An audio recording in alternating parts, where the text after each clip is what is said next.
नमस्कार। आज हम बात कर रहे हैं अमेरिका और ईरान के बीच जो ये तनाव तेजी से बढ़ा है। हमारे पास कुछ रिपोर्ट्स हैं जो इस पूरी स्थिति के अहम पहलुओं पर रोशनी डालती हैं।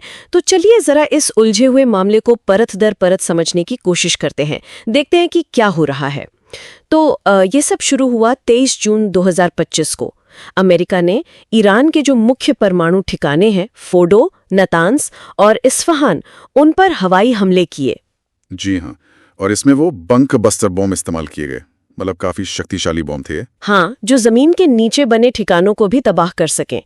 अमेरिका का दावा है कि इससे ईरान को भारी नुकसान हुआ है। बिल्कुल, और एक दिलचस्प बात यहाँ ये है कि इन हमलों से ठीक पहले अमेरिका और इजराइल के बीच कहीं न कहीं कोई तालमेल था। अच्छा। हाँ, कुछ रिपोर्ट्स तो ये भी इशारा कर रही हैं कि शायद इजरायली खुफिया एजेंसी मोसाद उसने ईरानी एयर डिफेंस को, हवाई सुरक्षा को शायद कुछ हद तक कमजोर करने में मदद की। अरे जी, ताकि अमेरिकी बमबर्षक आसानी से अपने टारगेट तक पहुंच पाएं। तो ये बात इस पूरे ऑपरेशन को थोड़ा और कह सकते हैं जटिल बना देती है। यानी ये सिर्फ एक तरफा अमेरिकी कार्रवाई नहीं थी, इसमें इजराइल का भी एंगल है। वैसे भी इजराइल तो पहले भी ईरान के मिसाइल और परमाणु ठिकानों पर हमले करता रहा है ना? हाँ बिल्कुल, और उसके जवाब में आपको याद होगा ईरान ने भी इजरायली इलाकों पर मिसाइलें दागी थीं। खबरें थीं कि सोरोका अस्पताल जैसी जगहों को भी नुकसान पहुंचा था। जी। तो अब अमेरिकी हमलों के बाद ईरान ने और कड़ी जवाबी कार्रवाई की धमकी दी है। और जो सबसे ज्यादा चिंता वाली बात है वो है होर्मुज जलडमरू मध्य को लेकर। हाँ, वो तो बहुत ही अहम रास्ता है। बिल्कुल, दुनिया का बहुत बड़ा तेल व्यापार वहीं से होता है। ईरान ने संकेत दिए हैं कि वो उसे बंद कर सकता है या उसमें रुकावट डाल सकता है। अगर ऐसा हुआ तो आप सोचिए वैश्विक तेल सप्लाई का क्या होगा। जहाजों की सुरक्षा का सवाल अलग, ये एक बड़ा संकट बन सकता है। ये वाकई बहुत गंभीर बात है। और ईरान सिर्फ धमकियों पर ही नहीं रुका है। जैसा कि रिपोर्ट्स बता रही हैं, उन्होंने इजराइल के शहरों पर मिसाइलें दागी भी हैं, हाइफा और तेल अवीव पर। जी हाँ, बिल्कुल। और बताया जा रहा है कि इन हमलों में लोग हताहत भी हुए हैं, जाने गई हैं, और इसका असर तेहरान तक में महसूस किया गया। वहां भी लोगों को सुरक्षित जगहों पर जाना पड़ा।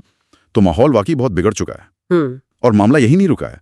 अब ईरान की संसद में इस पर बहस चल रही है कि क्या उन्हें परमाणु अप्रसार संधि NPT उससे बाहर आ जाना चाहिए। ओहो। अगर ईरान ये कदम उठाता है तो ये तनाव को एक बिल्कुल ही अलग और खतरनाक लेवल पर ले जाएगा, क्योंकि फिर दुनिया में परमाणु हथियारों की होड़ का खतरा बढ़ जाएगा। सही बात है। और दुनिया भर से भी तो प्रतिक्रियाएं आ रही होंगी। अमेरिका ने तो अपनी फौजी ताकत और बढ़ा दी है उस इलाके में। हाँ, अमेरिका ने अपनी नौसैनिक मौजूदगी और सैन्य उपस्थिति बढ़ाई है। दूसरी तरफ रूस और चीन जैसे देश हैं जिन्होंने इन हमलों की निंदा की है और कहा है कि संयम बरता जाए। अंतर्राष्ट्रीय चिंता तो साफ दिख रही है। कई बड़ी एयरलाइंस ने अपने रूट बदल दिए हैं, मध्य पूर्व के ऊपर से नहीं जा रहे हैं। अच्छा। ब्रिटेन ने अपने यहाँ भी अलर्ट जारी किया है संभावित खतरों को लेकर। और डर यही है कि ये लड़ाई कहीं सिर्फ अमेरिका ईरान तक न रहकर पूरे मध्य पूर्व में न फैल जाए। तो ये अब सिर्फ एक क्षेत्रीय मुद्दा नहीं है, इसका असर पूरी दुनिया महसूस कर रही है। तो अब सवाल ये है कि इन सब का मतलब क्या है? आगे क्या हो सकता है? क्या ये किसी बड़े युद्ध की तरफ इशारा है? देखिए, एक बड़े टकराव की आशंका से तो इनकार नहीं किया जा सकता। बिल्कुल नहीं। खासकर जब अमेरिकी सेना सीधे तौर पर शामिल हो गई है और ईरान भी पीछे हटने का कोई संकेत नहीं दे रहा है, बल्कि और हमलों की बात कर रहा है। लेकिन दूसरी तरफ कोशिशें भी चल रही हैं कूटनीति की। कुछ समूह हैं जो कह रहे हैं कि परमाणु वार्ता फिर से शुरू की जाए। यूरोपीय संघ, संयुक्त राष्ट्र, ये सब भी तनाव कम करने पर जोर दे रहे हैं। लेकिन क्या वो कामयाब होंगी? ये कहना मुश्किल है।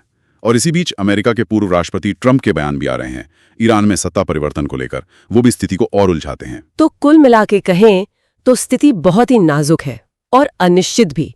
ये अमेरिकी हमले, फिर ईरान का जवाब, इसमें इजराइल की भूमिका, अंतर्राष्ट्रीय प्रतिक्रियाएं, ये सब मिलकर एक बहुत विस्फोटक सा माहौल बना रहे हैं। हाँ, और सबसे अहम बात यह है कि इसके जो नतीजे होंगे वो बहुत दूर तक जाएंगे, खासकर दुनिया की ऊर्जा सुरक्षा पर और पूरे मध्य पूर्व की स्थिरता पर भी इसका गहरा असर पड़ सकता है। और ये हमें एक जरूरी सवाल पर छोड़ जाता है।